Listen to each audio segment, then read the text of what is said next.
In today's Asia Live, we're heading to our bureau in Bangkok, Thailand, for a look at what's making news in that region. I'm joined by our correspondent there, Ismail Wolf. Good morning from Paris, Ismail.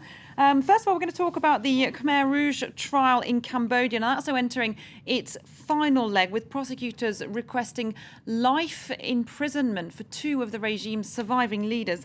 They're charged with genocide and crimes against humanity. And a reminder for our viewers, an estimated 1.7 million Cambodians died of execution, disease, starvation and torture during the Khmer Rouge's brutal rule in the 1970s. Ismail, when is that verdict likely to be delivered, do you think? Well, according to the court, the verdict's expected within the first half of next year.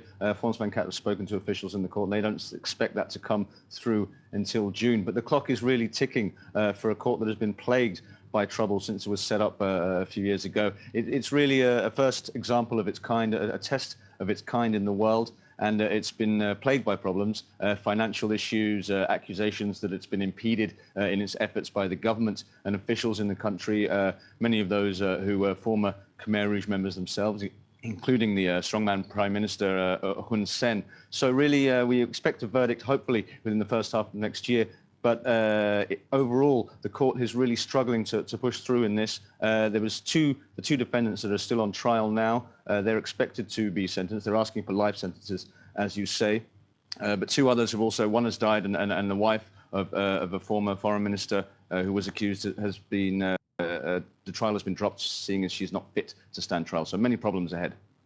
OK, moving on to another big story in the region. Burmese pro-democracy icon Aung San Suu Kyi is going to be finally collecting the European Union's Sakharov Prize for Human Rights 23 years after she was awarded that prize. How's the press in your region reacting to that story? Well, there's sort of a certain amount of perhaps Burmese fatigue really in the region here. In the region, there's not as much coverage as you would expect or you would have seen a year or two ago. However, in Europe, it's big news always when she comes over to the region. This is her third trip since in the last couple of years, since she was released from house arrest in 2010. And it's really seen as, when she's over there, she pushes very hard on this democracy message for the country in this transitional period. But it must be noted that often the words that she uses and the language she uses when in Europe is not quite the same as the language that she uses in Burma itself. She met with the Prime Minister of the United Kingdom, David Cameron, and Prince Charles, and the Duchess of Cornwall in England yesterday, and she's been asking for support for changes to the Constitution so she can become president one day. So it's also a personal political trip for her rather than just for the country, it seems. Very interesting insight there. Now on to another story. When it comes to tourism, Thailand is a world leader. The kingdom's cultural treasures, beautiful landscapes and various other charms attract an influx of tourists. But for some visitors, this holiday paradise sometimes becomes a dead-end street. The country is dealing with a growing trend.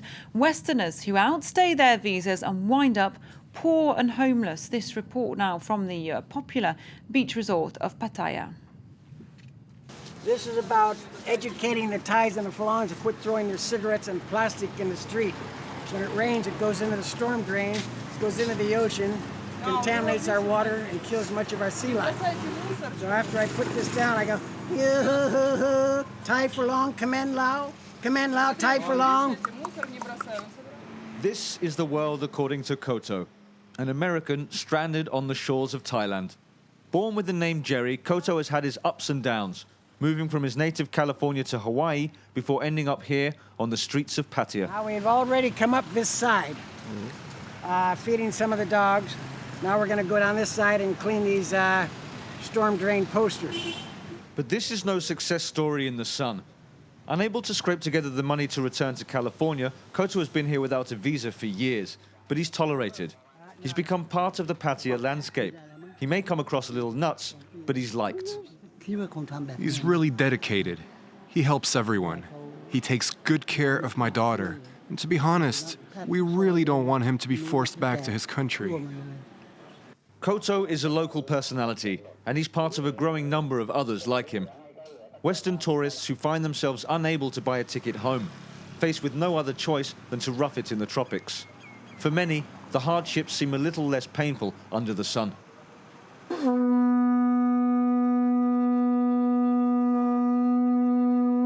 Yahoo! Once a week on Jomtien Beach, the homeless and needy gather to meet. Kong Rao! Long live the king! Yahoo! British, Russian or Thai, they are all here to get assistance from a handful of local humanitarian organisations who come to their aid. I've got to find a safer place to sleep off the beach, you know? Immigration. I'm trying to teach him how to climb trees, but it's so wasted effort. Immigration police seem to be coming a lot now. So yeah, I've got to show you. I'm an alcoholic, you know? Definitely an alcoholic. Really? Yeah. Oh, so am I, but I'm recovered. Alcohol, drugs, prostitutes. It's a dangerous cocktail leading to social suicide for a growing number of Westerners here.